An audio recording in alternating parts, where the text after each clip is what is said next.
Good morning, everyone. I suppose we may as well start. I'm Alison Specht.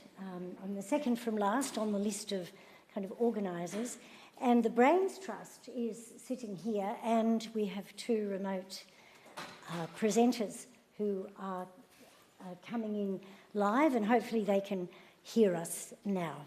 So welcome to a session on balancing ethical considerations and open science principles when sharing community-relevant data.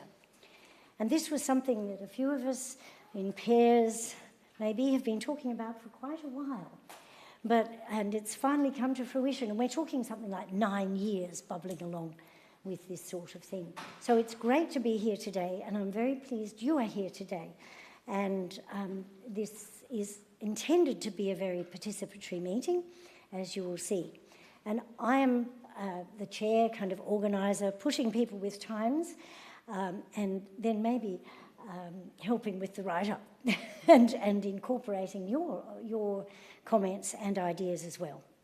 So, first, before we start, I'd like to acknowledge and celebrate the first Australians. In our particular case here, it's the Turrbal Jagera people in Mianjin, Brisbane, on whose traditional lands we meet, and we pay our respects to their elders past and present. And of course, we're an RDA Birds of a Feather meeting, and so we do, I personally do commend the RDA to you, but the whole group commends the RDA. It's a great collaborative organisation.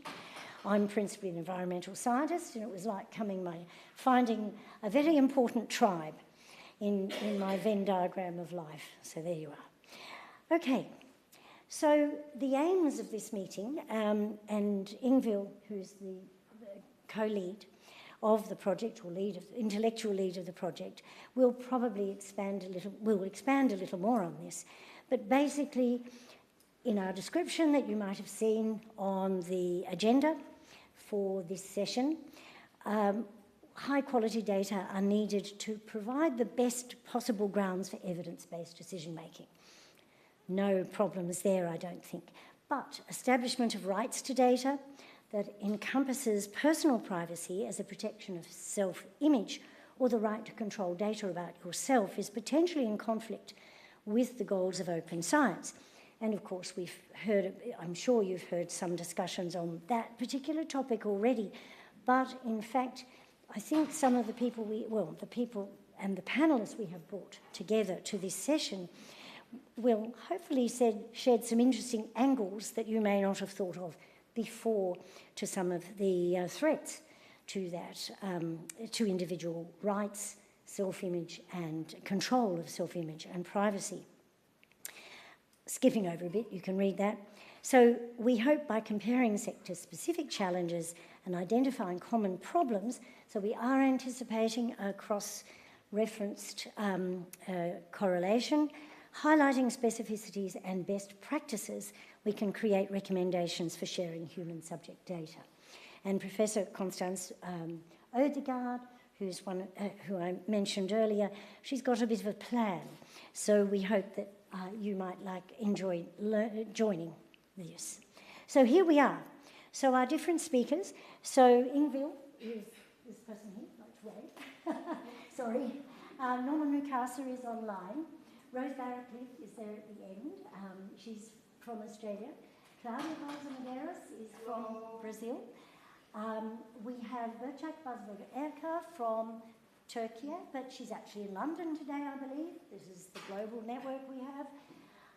I'm Alison Specht, as mentioned, but we do have Chen and he's got his identity very beautifully emblazoned on the T-shirt. Have you got some on the stand? No? I want one. Anyway, I skipped over that. Yes, unfortunately, we haven't been able to be joined by Louise Bezuidenhout and Louise for various reasons, but they have been seminal to the development of this exercise. So we're very excited to have everyone here, and we will have to make good transcripts to share with them. So, in order to control the great diversity, or at least kind of tether it a bit, we posed 3 questions of the speakers. The first, what are the perhaps perceived, sorry, I walked away from the speaker. What are the perhaps perceived risks of accessing and sharing data in the particular person's field? What is needed to overcome those risks? So remember, this is the balancing act between protecting privacy and complying with data sharing, particularly in emergencies, you can imagine. But number 3, how do the discussions evolve in your workplace? Do you actually have functional discussions with your peers, with people from other organisations with which you deal? Each of the speakers will have different perspectives on that and different contexts. But we want to hear from you. So we have collaborative notes page, which we would love you to register on. It's an RDA tradition. There's the QR code. There is the link. So please join that and register your presence here today, so we know whether you're here, and your email address. But also we have an option for if you are willing to continue discussions. You don't have to decide that now, but as you listen to the session presentations, I'm sure you'll be able to know whether you want to proceed. To make that a little bit more fulsome and to capture you a bit more before you go off and join the other parts of your life, we have got 3 Miro boards, one for each of those 3 questions. You don't have to copy that right now, but you may wish to capture the screen. And there you can put post-it notes of thoughts, your thoughts against these particular questions as each of the speakers address them. So we're not going to do question 1, speaker 1, 2, 3, 4, 5. We're going to do each speaker will go through all 3. So that's and we will repeat that when the questions come up. So that's really important. So if you could, and that's in the collaborative note. Those connections are in the collaborative notes page. So without more ado, this is the agenda we have today. I will hand over. I do have timing there. Each speaker has around 7 minutes, a warning bell at 5, which seems rather short, but they don't have a 1-minute card. A warning bell at 5 minutes, and as we can see, a mix of online and in-person presenters. And the first in-person presenter is our lead, Professor Ingvill, Constanze, Ødegaard, and I shall hand over to you. Thank you.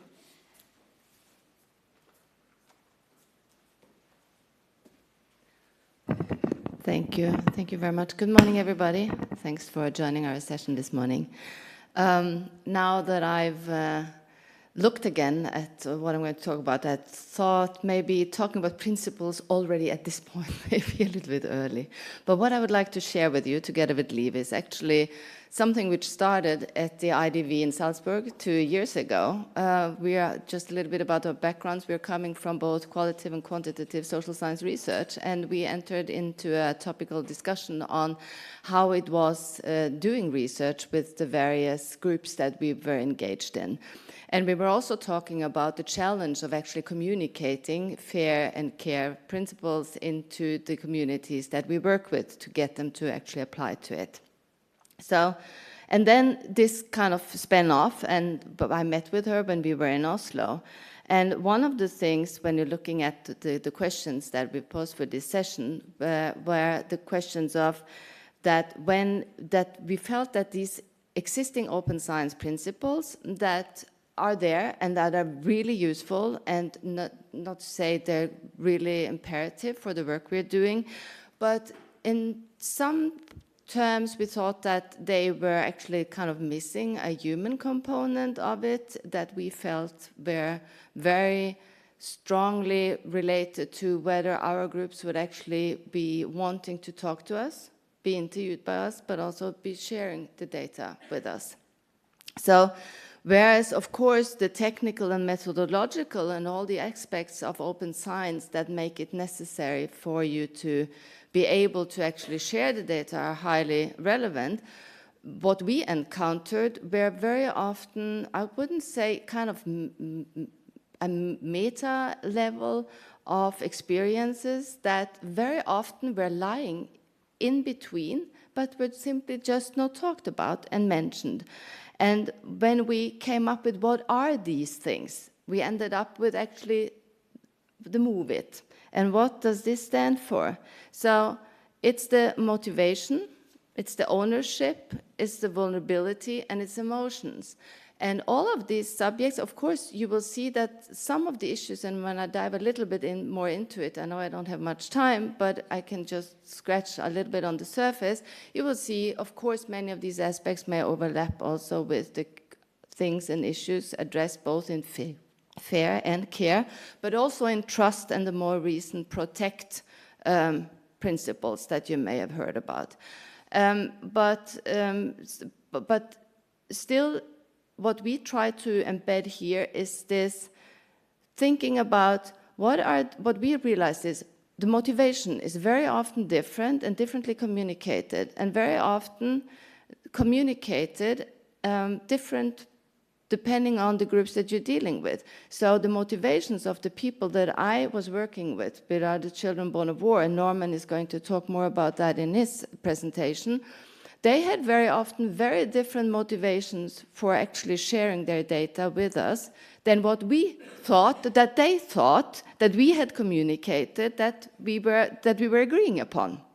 And this has actually resulted in quite a bit of problems later on in the research that also affected the trust in research and the willingness to engage in further research projects, but also in the willingness to share the data with us, also for actually storing it, and making it available for future research. So we thought about actually this thing of communicating very clearly what is it that both sides expect from one another. Needless to say that then when you do research, this is different when you collect data with the NGOs that I work with. They have completely other reasons and interests in collecting the data. And very often these are a competitive advantage in addition, so they may not have necessarily an interest in sharing that. Businesses, again, totally different. My students say, oh, I get this for free. And I say, no, you don't get this for free. You get access, but they get your data. So this kind of motivation is on purpose or non-purposely, very often not communicated. And that, of course, is very strongly then connected to ownership. We've talked a lot about the ownership issue in last week. And still, we are struggling with our research area, which deals with, then again, particularly vulnerable and sensitive populations and topics. If you talk about ownership, you need to know that the groups understand your motivation.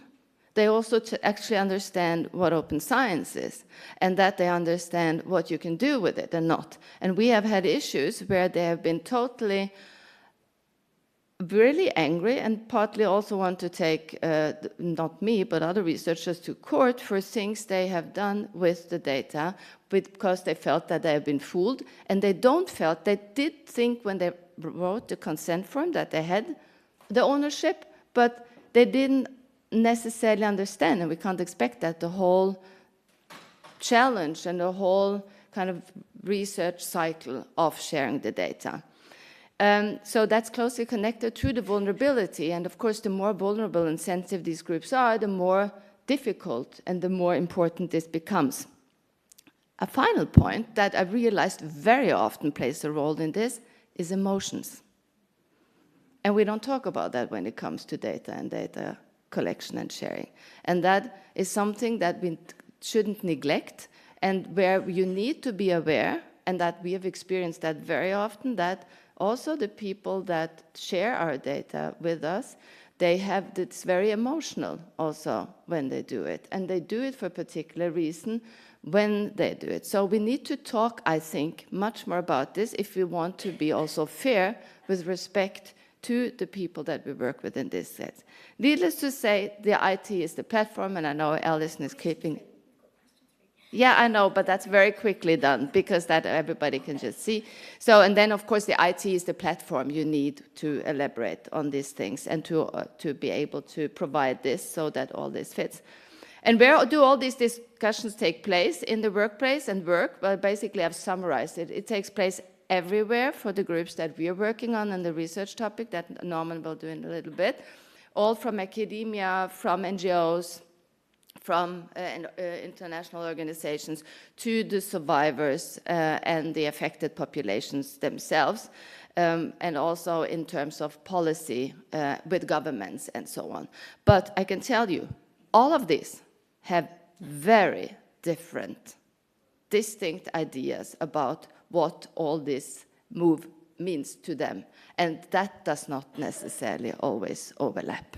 So that was what I was going to say. So thanks. Yeah.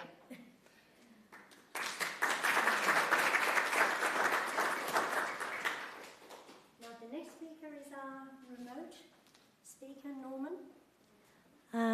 And if the IT person is able to beam him in, that would be great. Thank you. Thank you. Great. Hi, Norman. Welcome. Hello.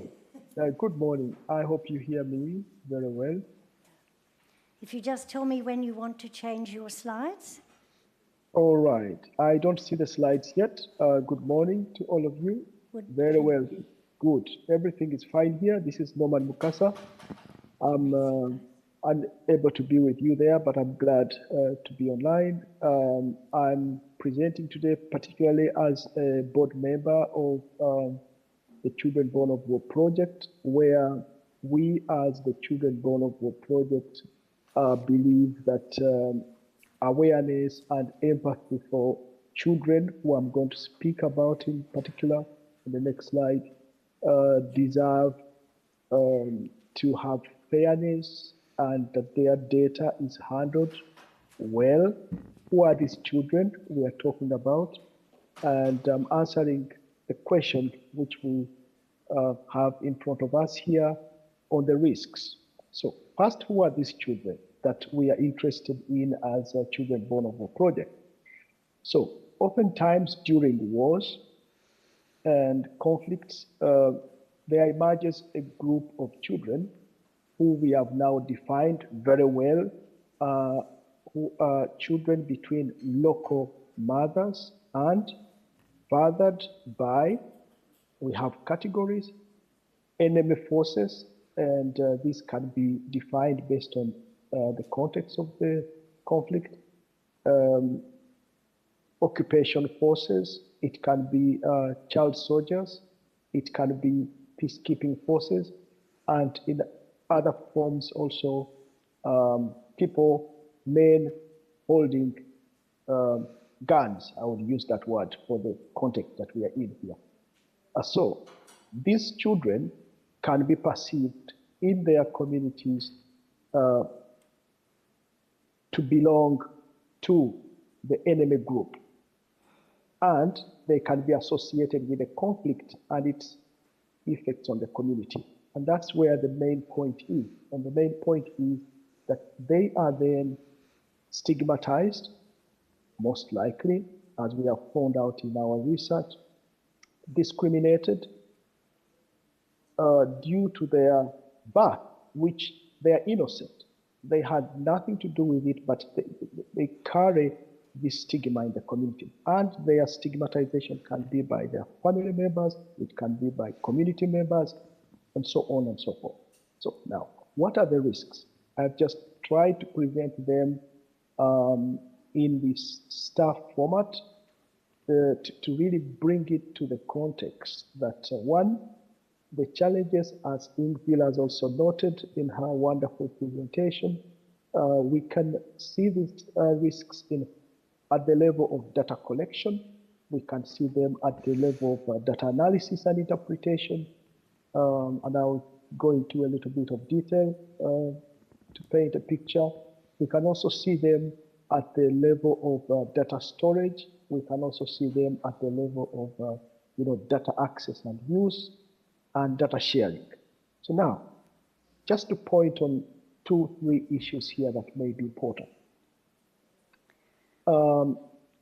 In the analysis of the data, oftentimes the researchers or the NGOs and other stakeholders working with these children born of war may do what we call external framing.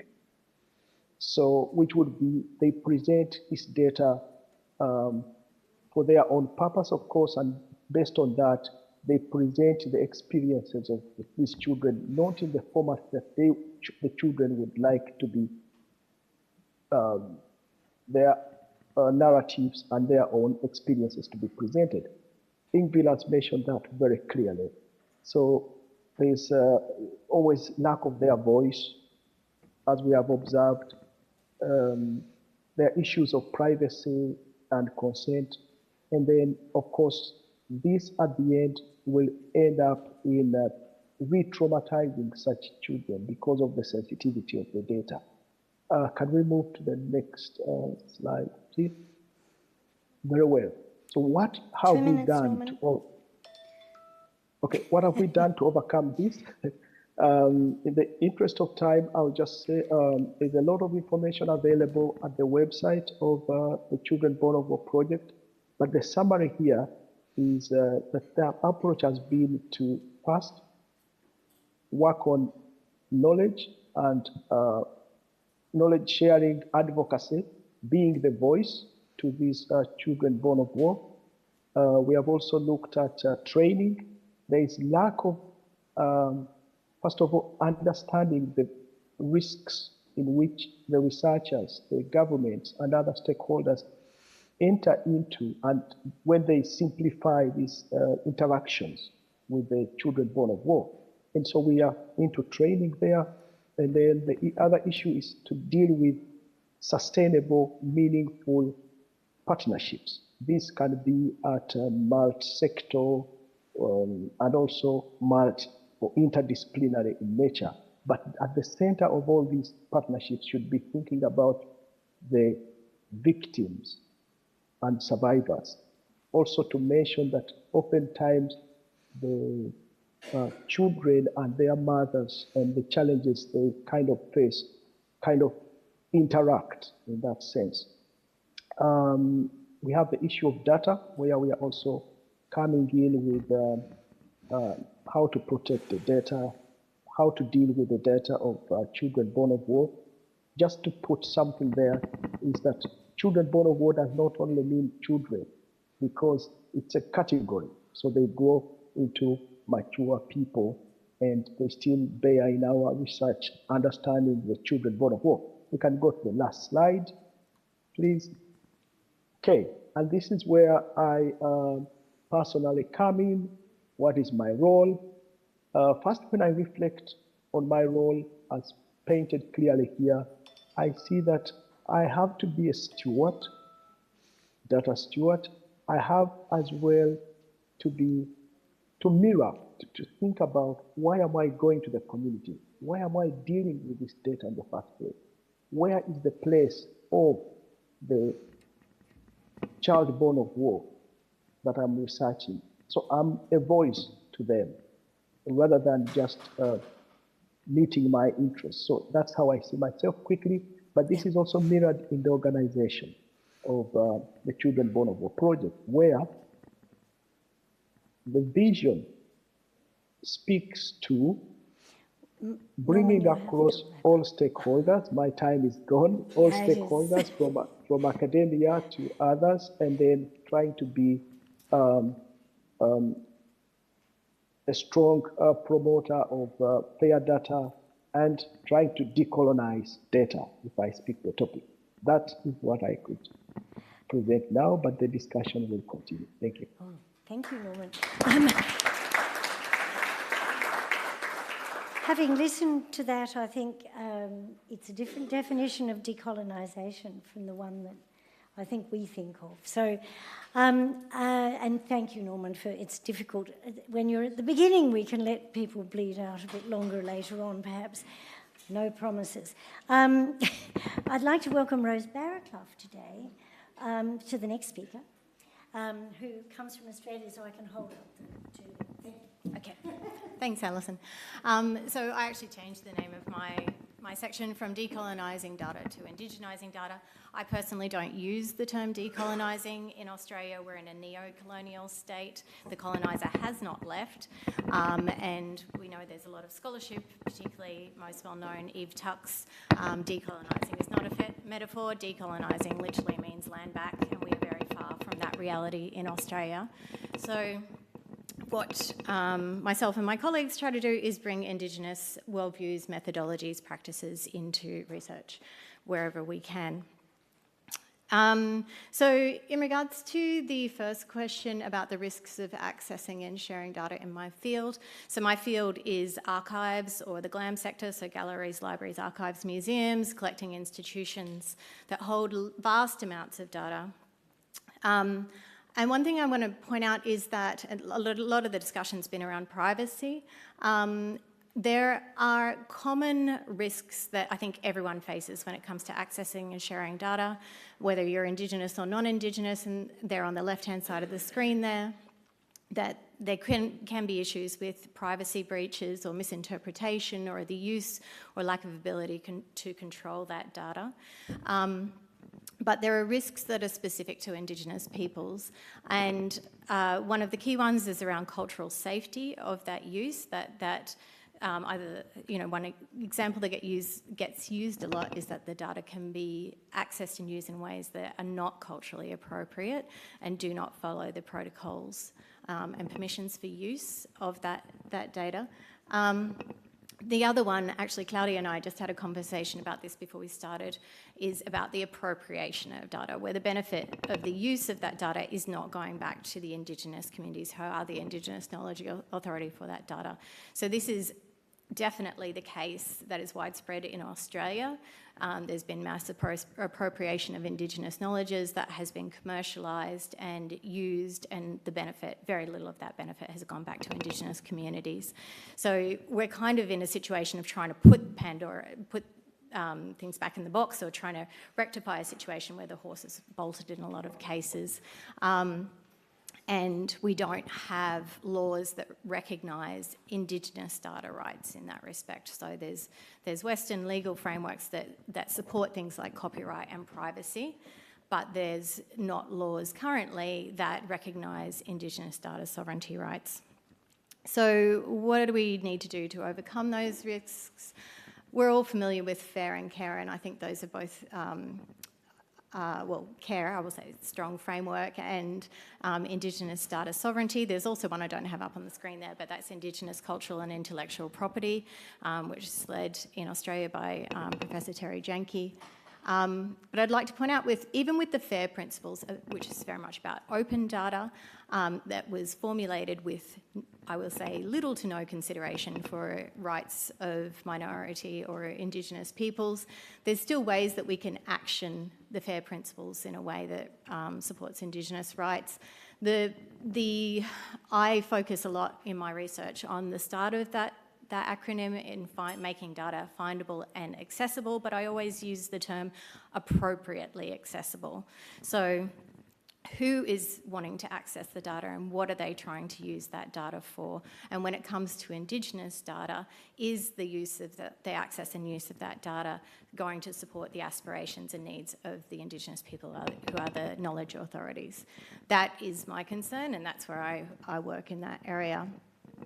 Specifically in Australia, we have the Mayamnari Wangara Indigenous Data Sovereignty Collective, who's developed 5 principles to enact those sorts of rights in an Australian setting. So there are frameworks in place, and then there's also frameworks within specific fields. So within the archives field, there's the Adelaide Tandanya Declaration. So I think more increasingly, specific fields have their own rights frameworks for supporting Indigenous data rights.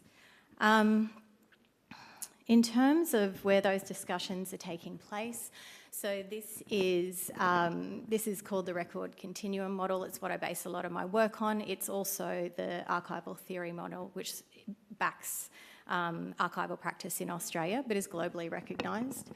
And I know in data circles, people talk a lot about the data life cycle, but I use the term the data continuum based on this model.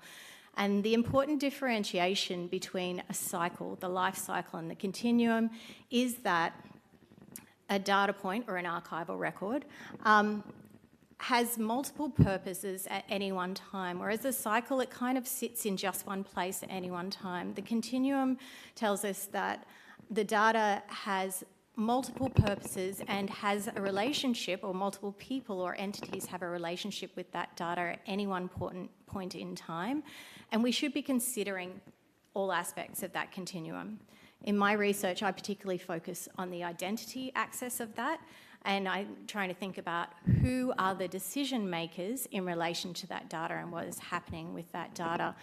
So obviously my focus is on Indigenous people being the decision makers at every point in that continuum. That's me, right on time.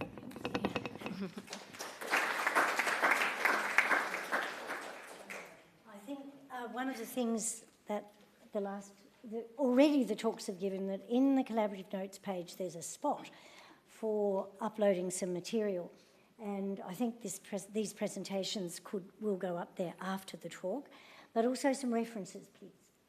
Yeah, that'd be great. Okay, I'd like to welcome Claudia Bauzer Medeiros, who has come from Brazil, who's our next speaker, and she's going to talk about cross-cutting IT and community data. So there we are. There you are. Hello, thank you for the invitation. It's too loud. No, that's okay. You don't have to read. It's a pleasure to be here. I'd just like to start by making it clear who my community is, because I was among the few who introduced data management plans in Brazil in 2017. And I was able to convince a major funder to make it compulsory that all projects should have a data management plan, and I became the call center for researcher submissions, 20,000 submissions a year, and I sometimes received 50 messages a week on doubts about data risks, data management, and nowadays I coordinate the research data repository in my university for all fields. So my community is researchers from all fields, okay? Because it was not very clear. And what are the perceived risks from all this interaction with all these researchers? Which are the risks of sharing? Nowadays, I talk more about my university, and I number them from R1 to R2, so data plagiarism. And the word plagiarism comes from the Latin plagiarium, which means kidnapper. So when you plagiarize someone's ideas, you are kidnapping those ideas. When you plagiarize data, you are kidnapping and not acknowledging data. And that's one fear. The second fear has become more and more common, which is privacy violation, because the availability of data sources all over and the increase in new techniques to integrate, correlate, and link data. And I could give you some very surprising examples of privacy violation, but I don't have time. Unexpected. So, and then there is data kidnapping, not by a person, but by AI engines. And these are the three most common fears. Additionally, people are afraid of publishing their data and giving others good ideas that they did not have before. Okay, so, oh my God, others will have good ideas and I didn't, and so what am I going to do? Violation of data sovereignty. And the last fear is when data is not appropriately formatted or documented, it will either be misinterpreted or poorly reused or even erroneous, and people will discover errors in my data, and I don't want to be accused of committing errors. So what is needed, or what we have been doing, and my university in particular, to overcome these risks. And I realized when I prepared the slides that a number of them are 1 to R6, but without forgot what R1 through R6 is. So R1 is plagiarism. So you have to trust, just as I have to trust people will not steal your papers, you have to trust they will acknowledge your work in publishing, preparing, curating the data. And a solution would be allow access upon request only, but this is just for very specific cases. Privacy violation, improve anonymization, and in some cases, we are showing researchers how to just provide excerpts of the data, and if you want to know more, come to me. R3 is kidnapping by AI. Okay, so when AI invades your site, and we are creating in my university data visitation interfaces, where you can access interface to process the data, but you cannot access the data itself, or establishing access controls to keep AI robots from accessing the data. R4, how to keep people from having great ideas, which I did not have before. And I just tell them you should be proud of giving people ideas and not, keeping them to yourself. So this is just a part of culture. Violation of sovereignty. So we are providing, and we're thinking about better kinds of access control. And finally, but that's the last one, when data is awful, or people are afraid that there will be mistakes discovered in their data. So we are doing training on best practices on data documentation for sharing. Okay, and the third question, which was discussions. Discussions are taking place all the time in my university among groups, among different disciplinary domains, and this is an endless, I don't know if I call it uphill or downhill effort, but it's building community across and along data. Thank you. What? How many? Oh, I can sing or something. I was a tour guide for 7 years, and I learned how to occupy space.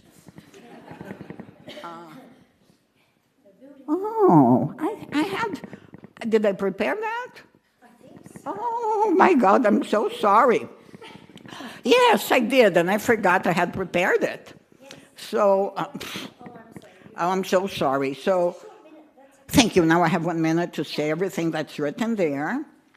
But I would say that because the community is students and researchers in all fields, these discussions are very often surprising, and they involve some concepts that sometimes we may not even be aware of, such as I did all the work by myself, even though I am in a group, so I don't want to acknowledge my coworkers. What do I do?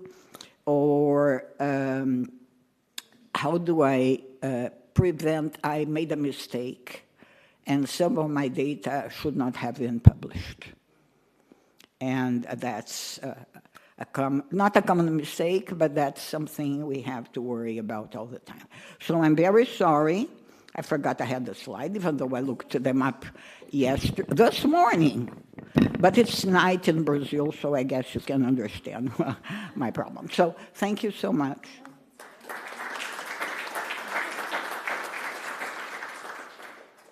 I might mention it was 1 a.m. for Norman in Germany. So he did, some of these calls are very tough. Okay, thank you very much, Claudia. Our next speaker is Chen, who comes from Oren. He will say that himself. They've done a very interesting project, so I'm sure you'll all be interested. Thank you, So Alison. there will be a warning thing at 2 minutes, and you've got another 2 minutes to go. Cool. Thank you, Alison. My name is Chen. I'm from Australian Urban Research Infrastructure Network. It's one of the national funded research infrastructure collaboratively. So basically, rather than researchers, our role is pretty much as facilitators to enable researchers to gain access to data sets, platforms, software, and skills to do their research. We do not do research by ourselves. So my title is, the presentation title is Identifying Health Inequality. But then, after some thought last night, I thought rather than limiting the topic to a single project that I've done, I would cover broadly our other projects, which we are generally doing day-to-day in a research infrastructure. I thought that would be interesting because I think it's a slightly different angle compared to other speakers who are researchers from other domains. So basically to provide a slightly different perspective of how data sharing is being preserved from a national research infrastructure. It might be a little bit dry, but hopefully it's not boring. So the first question, what are the perhaps perceived risks of accessing and sharing data in our field? So basically we work with researchers, we work with data providers, so it's often challenging to actually balance all the considerations. So I've listed 5 different categories of where a risk can occur. The first one is legal and compliance. I'm using the term data leak, which is essentially we have, say, sensitive data or restricted data, which we need to limited access to only a selected group of people, typically based on research proposals describing what they want to do, and then we judge whether they should be getting this data and how should we collaborate. So a data leak, what I'm listing here, is pretty much due to human errors or misconfiguration or maybe insecure practice that results in giving data to someone who shouldn't be getting in the first place. It's like something that shouldn't happen. And so it's typically, what we do is doing data license and assessment. We do careful management of who are you and what's your background and what kind of research you're doing. So, and we have a pretty systematic way to actually determine what are the data that you have access to, and when you can access them to eliminate, basically reduce the possibility of human errors. And then the second one is privacy and ethical, which is more related to my topic. So we have worked with, say, individual level linked health data from hospitals, emergency department. We've been also working with human mobility data set, which are often concerned by the general public because people are often asking, how do you avoid a re-identification of the data itself or combine it with other data? There was an example of, back in the days, a few years ago in Australia, some researchers have tried to combine social media data with, I think, public transport data, and they published a paper describing how this could introduce risk of identifying people.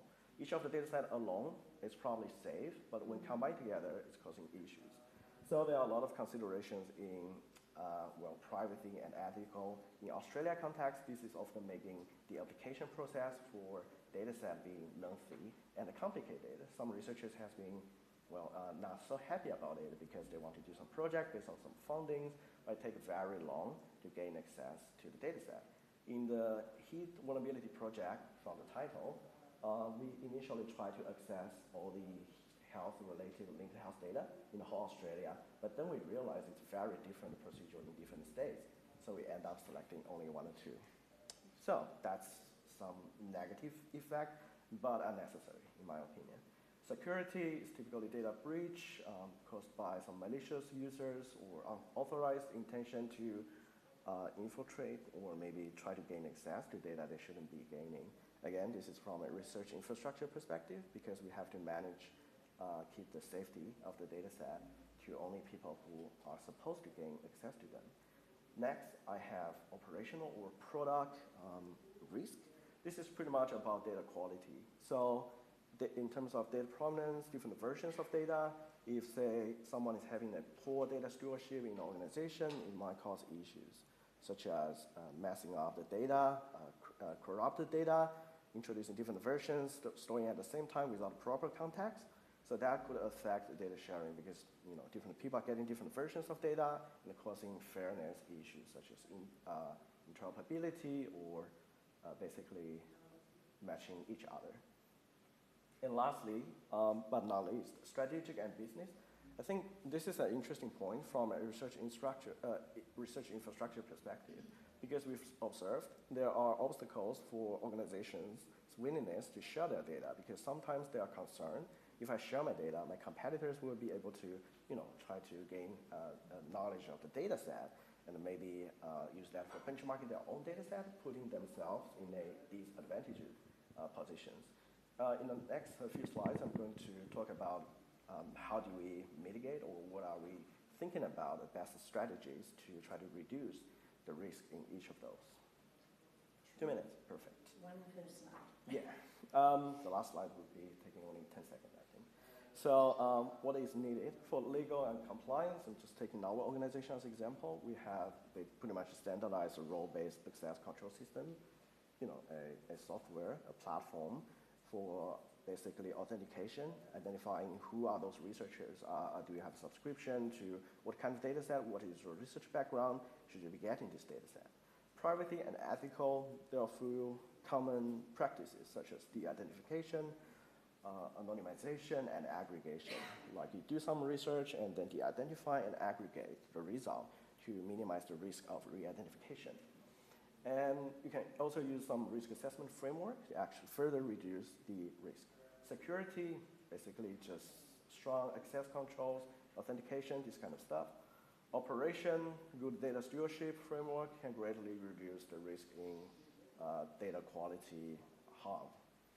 And efficient infrastructure, we have, for example, ATL framework, which is like automatically managing data ingestion and processing to make it standardized. And lastly, strategic business. So we worked with a lot of organizations. We set up carefully with collaboration agreement, try to make the data as open as possible, but while making everyone happy. Say, are we happy to share the data to these researchers to do this heat vulnerability project and for greater good, and for decision makers to be able to use the data set for policy making. How do we do this in our place? So it's pretty much project-based in our organization. We do have formal procedures for different kinds of projects. But they are also pretty interactive and iterative in our day-to-day work. We talk with people, work closely with our client, stakeholders, try to identify if there's any specific type of risk that we should be particularly care about each single project. Maybe it's ethical, maybe it's functional or product related, and then we do a reactive scenario to work with that. And eventually we have this retro, proactive procedure to learn from what we have done, so we are basically just improving every time we work with a new project people. Perfect timing. Cool. Perfect. Thank you, everyone.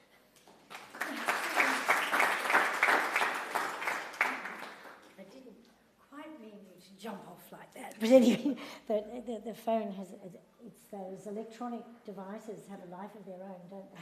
But thank you very much indeed.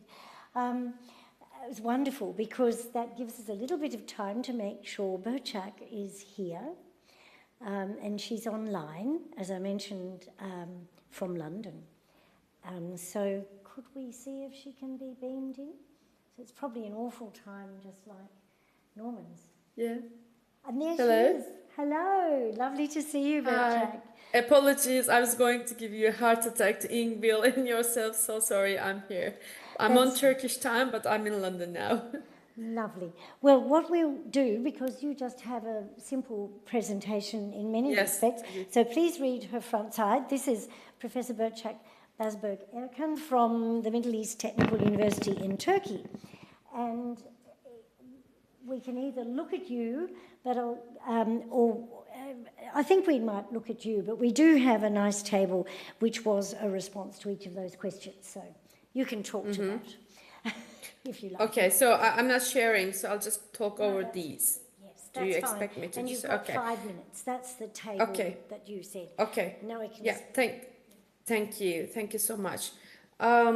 When it comes to, I'm a statistician by training. I'm teaching at statistics department. By the way, thank you, Alison, Dr. Alison, and thank you, Professor Ingvill, to inviting me to this session and putting up with me and being patient with me, and apologies for being late.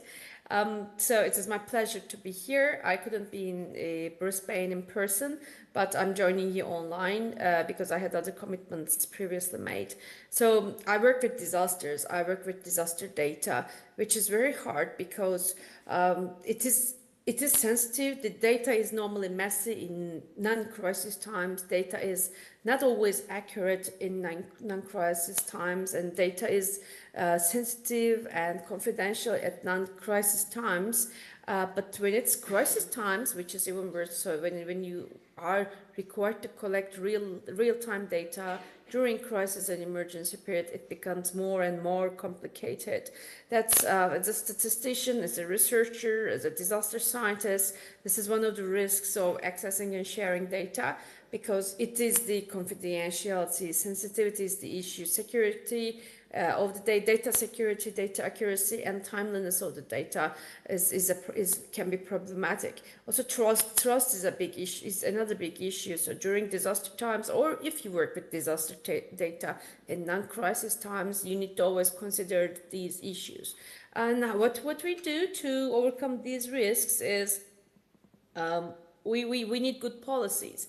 So as a researcher, because I have some experience how disaster data can come, how you receive disaster data, I'm quicker to handle these problems better than maybe younger generations. So for a new researcher, for a young generation, it might be really messy and complicated. So we need to guide them as researchers how they could overcome these risks. So data policies is one tool. And I think there's a session tomorrow about data policy for times of crisis facilitated by Open Science, where Ingvill and myself were part of the team to produce a fact sheet checklist and guidance document how to work with data especially during crisis times and disaster periods. So this would support to overcome the risks against the risk that I mentioned in question 1. And how do these discussions take place in my workplace, at my real life? Because again, from the researcher background, it very much helps to set up and initiate a research question about what the problem is in crisis, disaster and emergencies context. And then after setting up this target, we try to proceed looking for available data to analyze. For example, very fresh example, I'm teaching to a 4th-year undergraduate cohort this semester. So they're going to work with one group as a project where we'll work with flood data, one group will work with forest fire data, and one group will work with earthquake data at the national level in Turkey and international level, and make some comparisons, pros and cons, some analysis of similarities and differences. So when they work with this data, they're going to realize the risks of accessing and sharing the data, what could happen, what could not happen, come up with some solutions, suggestions as policy, as it says in question number 2. On top of that, when I mentioned data is messy, data is sensitive, data is not most of the time accurate and complete, we always have some missing data issues. It is also mixed. So when you do your research, and one of the risks is some people can provide you qualitative data. Sometimes there is quantitative data. Most of the time it's mixed. Life is mixed of qual and quant in a statistician's world. So the researcher needs to be identify and clear how to clarify and distinguish between qualitative and quantitative data types and when to use. And data also needs translation, because there are lots of numbers, lots of emotions, lots of qualitative data, etc. But there needs to be good translation, where again good policy will support us. And data is for all of us. It is for the community. At the end of the day, it's served for the good of the people, as required by the Sendai framework. Like, we need to have some data informatics, early warning systems, and informing systems. When I say data warning and informing, that is in guidance in line with Sendai framework, because as researchers and decision makers, we need to provide early warning systems and tools to the community so that they can be informed of the surrounding risks. So that is a very crucial part of using data adapting data, analyzing data, translating data into a language so that people can be informed during the crisis time. I think that's all what I would like to say, if that's allowed and acceptable. Thank you.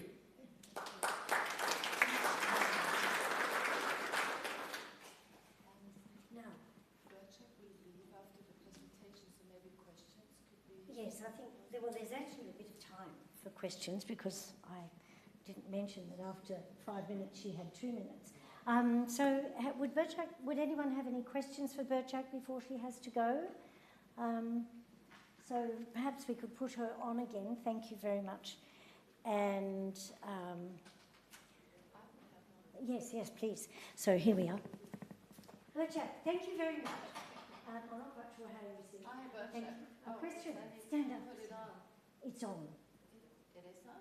No. It doesn't sound on. The AV person can put it on. It isn't. We don't turn it on. We don't. No, I don't think. Here's one. There we go. Then I give you the one. I don't think I need to stand up. Or maybe Burcak can see me. Yes. But Burcak, just one, since I have the opportunity, and since we're dealing with the sensitive issues, and I know we talked about it a couple of times, can you give an example of what would be a typical sensitive issue can you think of from your work when it comes to sharing real life quick data? Usually when you think of earthquakes and things, maybe that's not necessarily what crosses our minds immediately, but would you have a tangible kind of example to us? Yeah, okay, thank you. Good to see you, by the way. For the earthquake case, from the recent example, where we had the centennial earthquake back in almost 2 years, more than 2 years, on February 2023, there's still missing people. Okay, this is something which I find very crucial and important. There are still missing people after the earthquake. So there's gender data, there's disability data. There is after the crisis, who survived. There is wash and hygiene and sanitation data that we need to collect as researchers to be able to provide better services in case of a future disaster. But to be honest, I find the most crucial data coming from the field is the number of the missing people still. It's very important, and it's very traumatic for families, because they have no idea what happened. Some people have been seen alive without injuries and walking after the earthquake in this chaotic environment, but nobody saw them afterwards.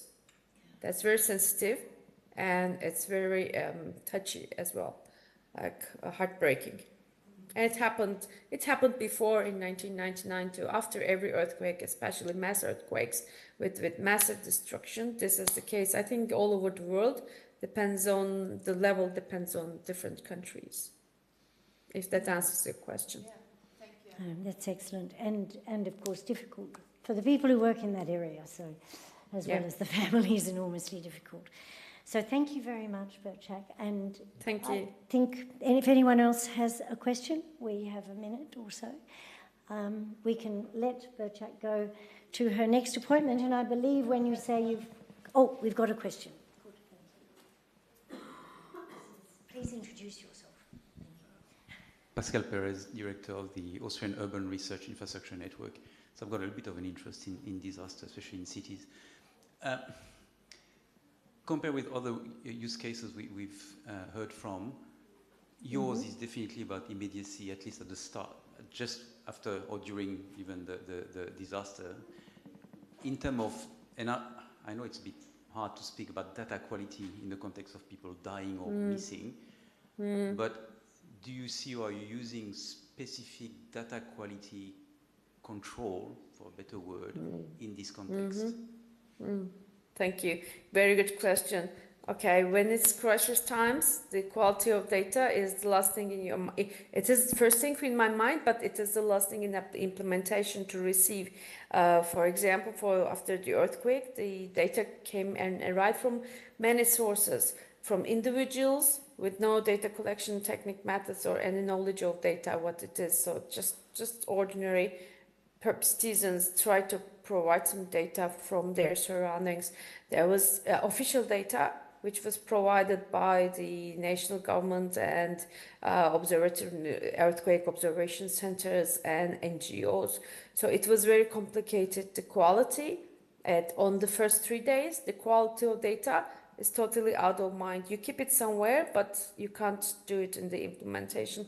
After the critical first 3 days, then when you settle down in your mind as well, as a researcher, as a responder, okay, there are frontline workers, teams who arrive to the field and face real data in the place, and also the decision makers and policy makers at the background. So like bringing the data together, checking its quality was really hard.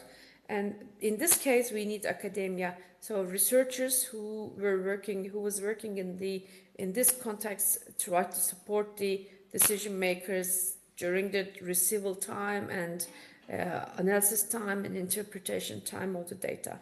And definitely in these times, to provide quality data, we need researcher minds and training in advance as a capacity building in case of a disaster. If that answers your question too. Yes. It's good to know some of us researchers are useful. Sorry. Okay. Sorry. Yeah. Yeah, thank you. Thank you very much indeed, Burcak. And we will probably move on to the next. So please stay if you can, as long as you like. You don't have to go. We do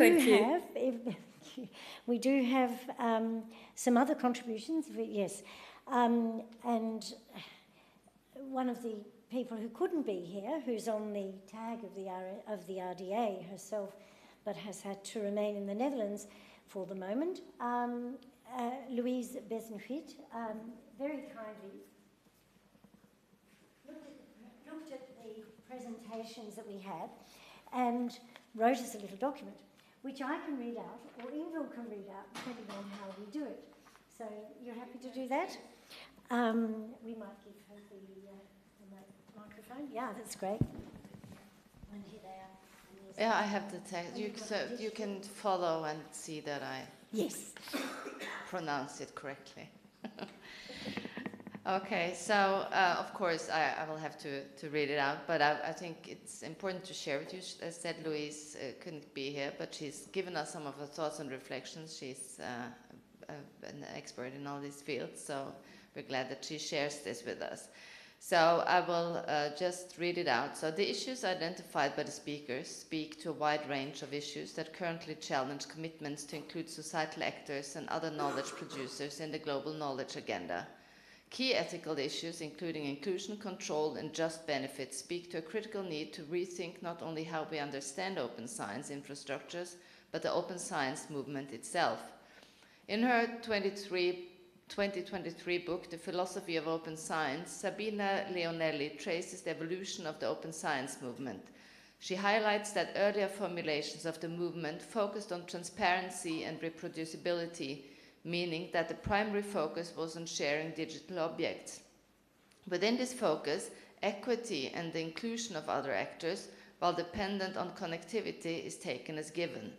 The focus has been criticized by scholars in recent years, where they highlight the exclusionary nature of infrastructures and ontologies that reflect the needs of academics in high-income countries and which perpetuate the marginalization of other knowledge producers in other countries and non-academic settings.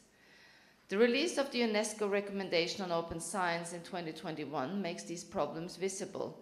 The expanded remit of open science as proposed in this recommendation puts issues of equity and justice, collective benefit and diversity and inclusiveness at the heart of their vision for the open science of the future. The vision presented in the UNESCO recommendation is one that current open science infrastructures and practices continue to struggle to accommodate this challenge, This challenges the entire community to rethink what openness would look like if we put equity as the primary motivator for open science, with transparency and reproducibility as secondary considerations. In her book, Leonelli expands on this rethinking of openness, suggesting that instead of enabling sharing, open science should focus on establishing and maintaining judicious connections between individuals. Through open research practices, she suggests forming relationships of trust that enable connections between knowledge producers that are relational, social, divisive, situated, equitable, and focused on social agency. The work presented by the speakers here today illustrates how openness can enhance these judicious connections through establishing and maintaining relationships of trust that adequately respond to situational needs and epistemic diversity. They should serve as a blueprint for the open science community going forward so that we can truly embrace the vision that the UNESCO recommendation has outlined for open science. Thank you to Louise for these words. That's wonderful. Okay, thank you very much for doing that. Because then now I can do the chairperson's job, which is it's open to you. So here's a reminder of the Miro boards we have for each particular question, if you have any thoughts. So anyone from the remote users, of course, but also people in the room can both start jotting things down. And while you're jotting, people in the room, you might like to question or make a comment to the speakers, including Norman, who may still be awake in Cologne. Perhaps, I'm not sure, poor man. So please, if we have a runner with a microphone. So if anyone... I have a comment. Claudia has a comment, which is very good. Yes. Thank you. It's just that I was listening to all the presentations. It occurred to me that the data privacy situation depends a lot on, as you know, culture, data context, whatever. But I've been made aware of several issues concerning health data that are not that obvious, at least they were not obvious to me, in the sense that, of course, you can be identified by your teeth or by your blood or by your fingerprints, but you can also be identified by your lung X-ray. You can be identified by any kind of CT scan, as long as there are other CT scans from you that have been identified. So image processing has become a privacy violation, unexpected tool in such cases for those who have enough data and who are really interested in figuring out who you are. You can always recognize yourself. Oh yes, that's my lung. Okay, but others, whoever may have an idea or interest in identifying my lung, you are welcome to it. But it's just give you food for thought. That does bring me to a comment that Chen made, that you can protect one set of data, but when you marry it, you mentioned the transport matter, but there will be other matters where you may, a clever little person or AI machine can actually join the dots. So do you want to add a bit more to that? Yeah. Yes, thank you. Sure, just a little bit more context for that example. I can't remember exactly, but it's something like the researchers use a social media data set, such as tweets or something, which often is associated with some geotagging or information or describing, like I'm at this place, at this time or something. If cross-referenced with detailed public transport data, like public transport car data or something, then you can pretty much be sure, like this person described he's here, and according to the trajectories, there's only one person, or maybe only a set of person who have been visiting here.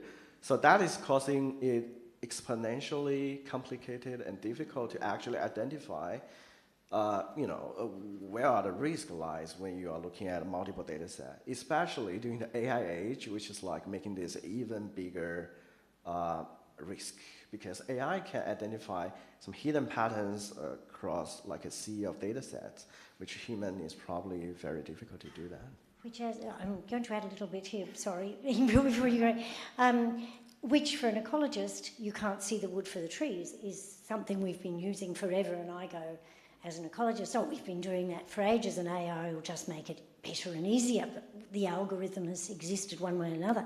But we had a session the other day in which a cybercrime person talked, and that is absolute honey for a cyber criminal.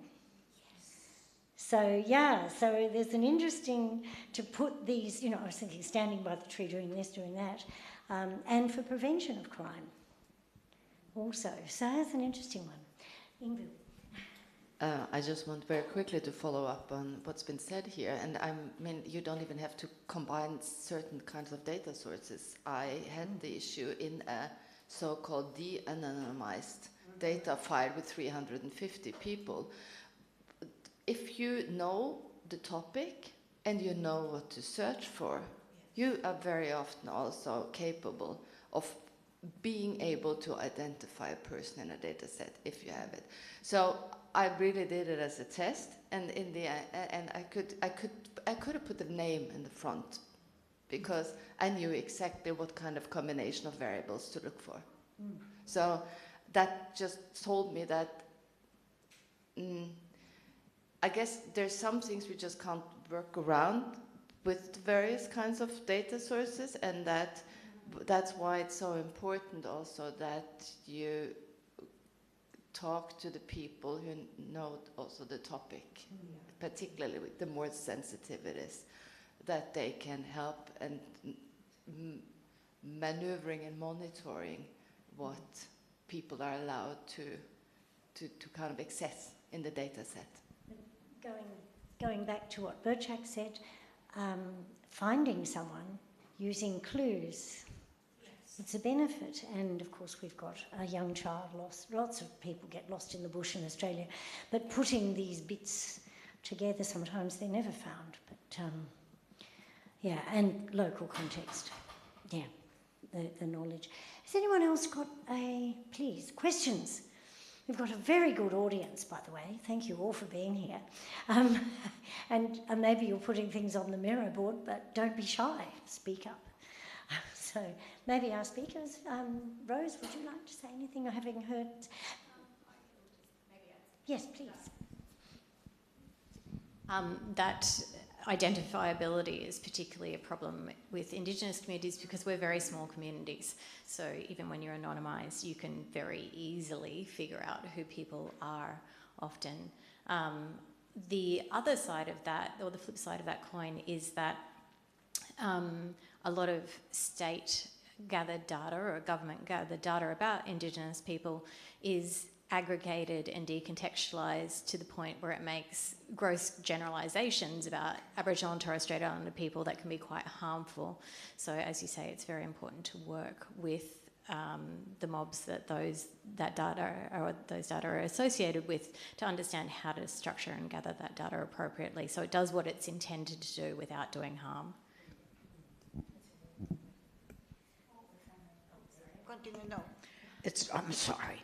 It's just that this thing about aggregations and their advantages but their dangers.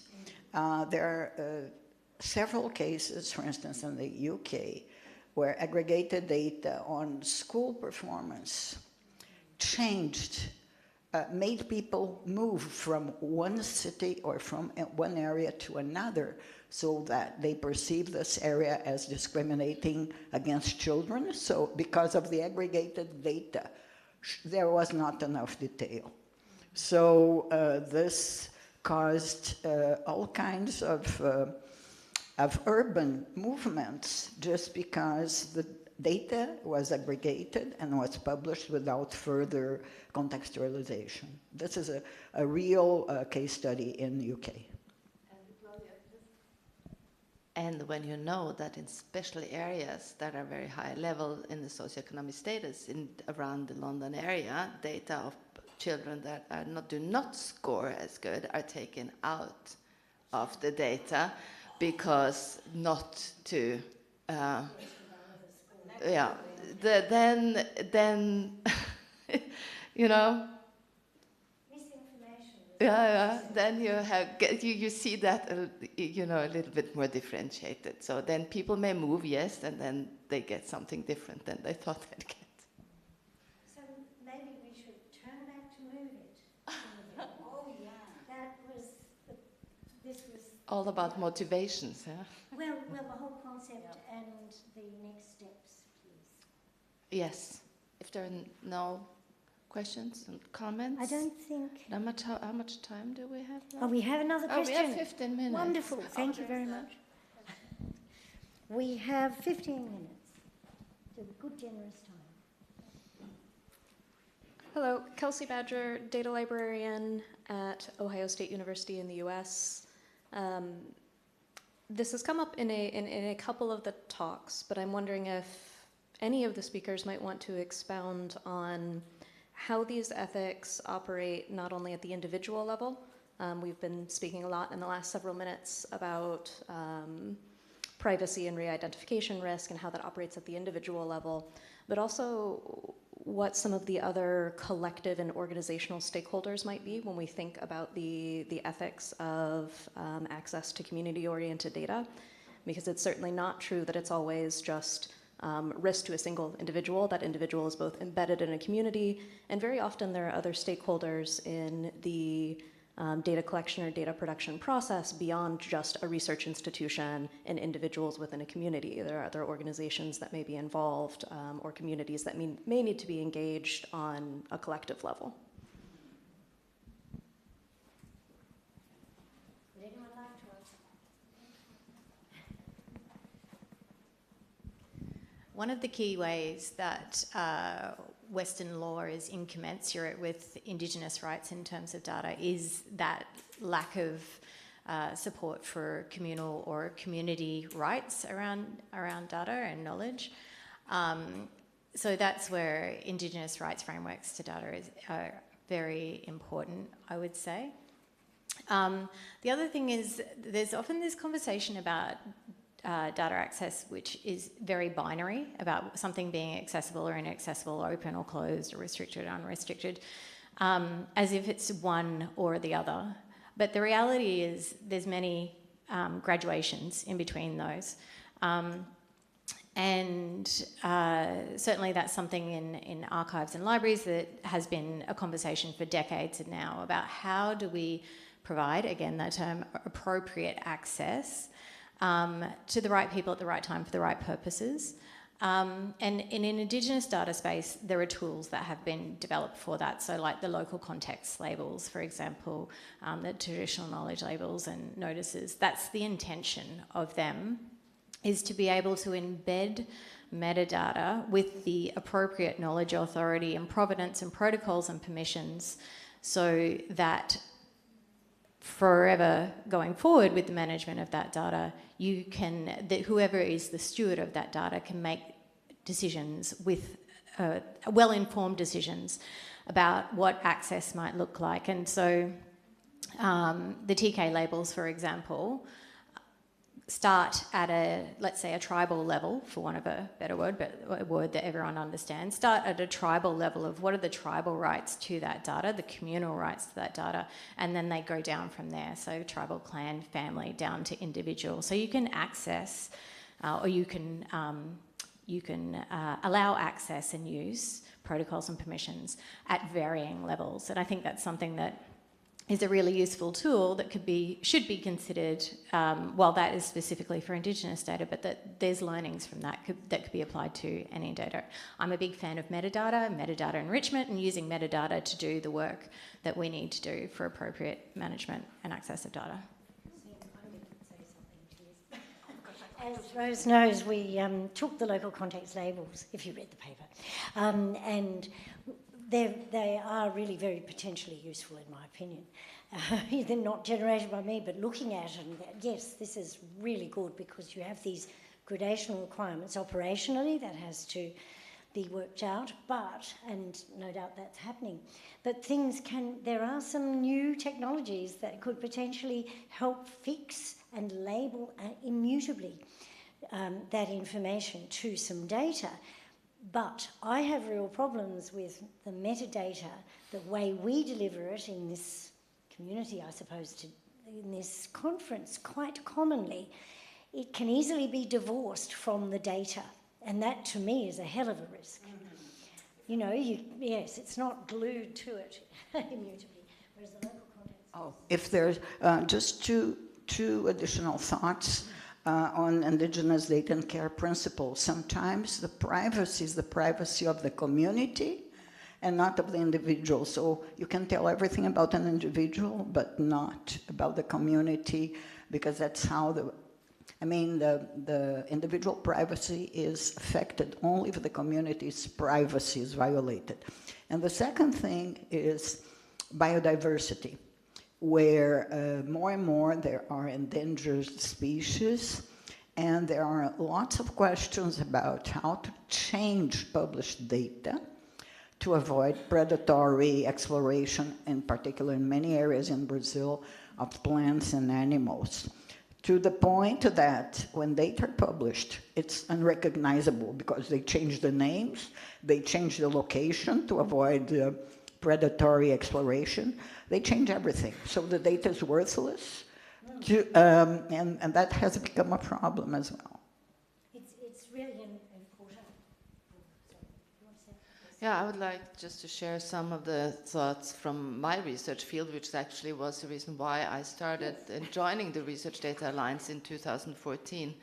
I work on the field of children born of war. I worked there for 30 years, particularly in today's conflict zones. We deal with conflict-related sexual violence and rape and children born as a consequence of that. Highly sensitive issues. One of the things that we have seen is that a lot of actors are in the field collecting what we in the broader term consider to be data. And none of this is shared, and it's asked over and over again.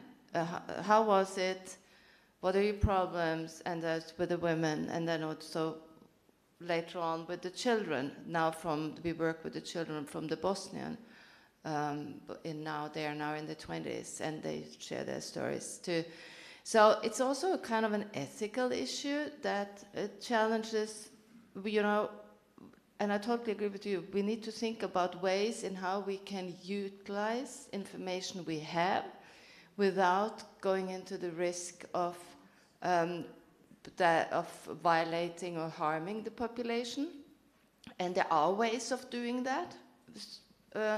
Because what happens otherwise is that, and we see particularly governments are keen of funding people going into the field again and again and again and asking highly vulnerable populations. And I always said, what do you do with what you find out? And it lands in some kind of drawer and the money is there. So in the meantime, we've actually had people in the Democratic Republic of Congo that have been raped, and they ask what's in it for me. That they've been in so many focus group interviews that they say, and it becomes an issue also for our data, because some of the people we talk to that are now in the 80s, children born of war, they say from World War II and after, they call themselves professionalized witnesses. So they have made a narrative and a story which, of course, it's still data, but it's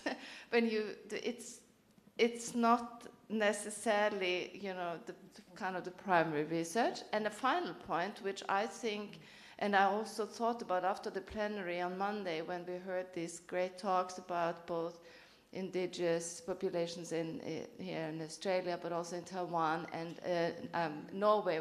I come from Norway. Is what we know from the children born of war is that it's not one group. They're so diverse, and they have their own individual interests and motivations and expectations. Why they engage with us too. So we realized it's not one voice, which is why many of these groups, actually in Norway, we have 3 different groups of children representing their group of children born by German soldiers and Norwegian mothers in World War II, because they didn't agree on what they wanted or what their story was going to be. So, and it still happens today. So I'm organizing a huge event which is streamed in Norway, in Oslo, on November 17th, where we're looking at this. What have we learned 80 years after World War II for present day's conflicts? That was the just using the Looks as though we better put that link on the collaborative notes page, by the way, if it's going to be streamed. But one of the things that gave rise to this session, or at least Ingvill and Louise and I had a bit of a chat a while ago, but then when we started preparing for the proposal for this session was a plan that Ingvill and Louise had been working on, unbeknownst to me, but it sounded good. Where do you want to take, would you like to engage with these people here? So please talk about that. Sorry, can I quickly mention something? Please, very quick. Yes, yes. Yeah, just quickly want to comment on the community topic, which I thought was interesting, because in some of the projects that I've been working on, such as evaluating heat vulnerability of different areas in Australia, and also social service accessibility, we observed that when compared to some data, such as socioeconomic status of different regions or local government areas, as well as like language background, accessibility to maybe education, such things. We sometimes observe in the data there are some observations about certain communities are pretty vulnerable to certain things, such as having low accessibility to things, or maybe high heat vulnerability. And sometimes these insights are hidden in the researchers and it's not visible to the relevant decision makers to actually make an act on it. For example, there might be some area in Melbourne with people that are from different language background are struggling to gain access to certain things, like maybe shopping, public transport. So in our organization, we've been working on a concept called research transfer and translation. I thought it might be something interesting. Basically, the idea is to translate research findings into something digestible and understandable by relevant decision makers they can quickly pick up and, okay, here's some region due to what kind of characteristics they're vulnerable to certain things. So that might be something useful. Yeah. Sorry to interrupt. No, that's perfect. I just ended. Yes, I know. Well, and then you want to show the results, won't you? So I need to be even quicker, but I can be very quick. So the idea of moving forward is actually, and I've started to elaborate on these details on the moves. And I would really welcome everybody who would be interested in joining and continuing that paper. It's a paper that Louise and I and Alison and everybody started. So, but I think it would benefit a lot from the hearing from and getting input from people that are engaged in the field and may have different kinds of viewpoints on how that applies to their own field.